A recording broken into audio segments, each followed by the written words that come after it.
কমিশনকে আমরা তো পরামর্শ দিয়েছি যে জনগণের আকাঙ্ক্ষা কিন্তু জনগণ চায় যে স্থানীয় সরকার কাঠামোকে সচল করতে, সক্রিয় করতে, স্থানীয় সরকারের এবং গ্রামীণ অবকাঠামোতে উন্নয়ন, আইন শৃঙ্খলা, জনদুর্ভোগ কমাতে জনগণের আকাঙ্ক্ষাই হচ্ছে স্থানীয় সরকার নির্বাচনটা আগে হোক।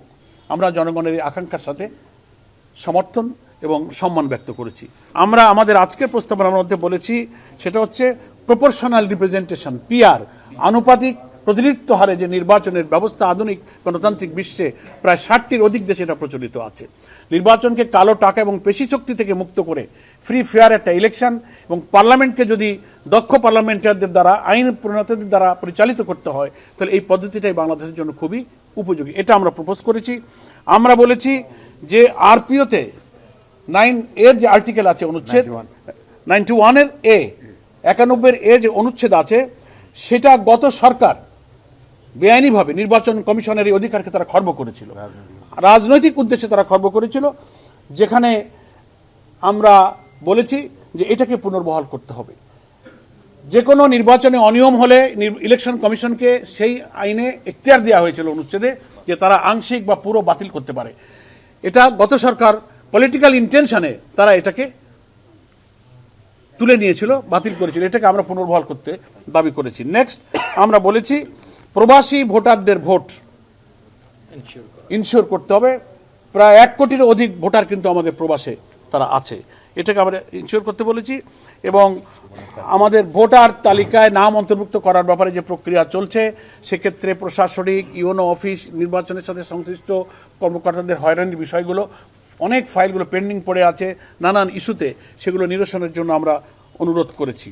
এবং আরেকটা মৌলিক ব্যাপারে আমরা কথা বলেছি, সেটা হচ্ছে যে সংবিধানের প্রতিটি নাগরিকের রাজনীতি করার এবং রাজনৈতিক দল গঠনের কিন্তু অধিকার আছে। তো নিবন্ধন আইন যেটা করা হয়েছে, যার ভিত্তিতে এখন বাংলাদেশের রাজনৈতিক দলগুলো 8 সালের পর থেকে রেজিস্ট্রেশনের সিস্টেম চালু হয়েছে। এর আগেও তো বহু ইলেকশনে আমরা অংশ নিয়েছি। এতে করা হয়েছে যে এত কঠিন শর্তগুলো দিয়ে এই আইনটা করা হয়েছে যে সকল রাজনৈতিক দলের এত কঠিন শর্ত পূরণ করে রাজনীতি করার অধিকার কিন্তু খর্ব করা হচ্ছে।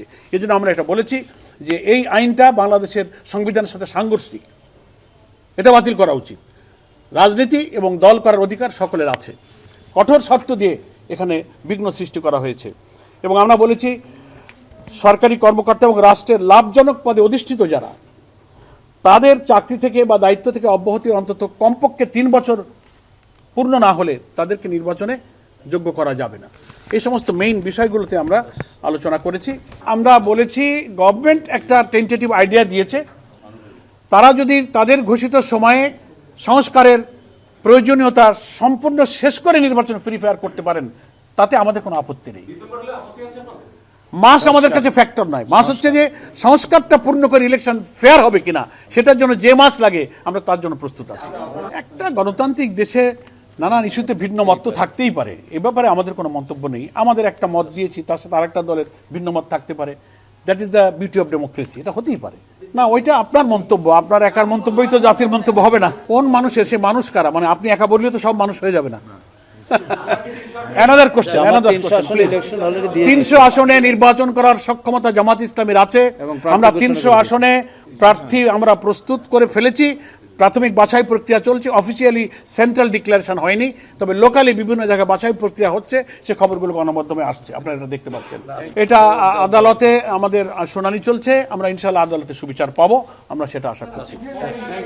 না, নিষেধাজ্ঞাই তো দেয় না, এই কথাটা তো ঠিক নয়। না, এটা নিষেধাজ্ঞা নয়, এটা কোনো নিষেধাজ্ঞা না। প্লিজ, আপিল মামলা চলছে, 2টো রায় হয়েছে, একজন পক্ষে দিয়েছেন, 2 জন ভিন্ন দিয়েছেন, এটা নিয়েই আপিল। সুতরাং একা কোনো নিষেধাজ্ঞার বিষয় নয়। এই মামলা নিষ্পত্তি হবে আপিল বিভাগে, আপিল শুনানির মাধ্যমে।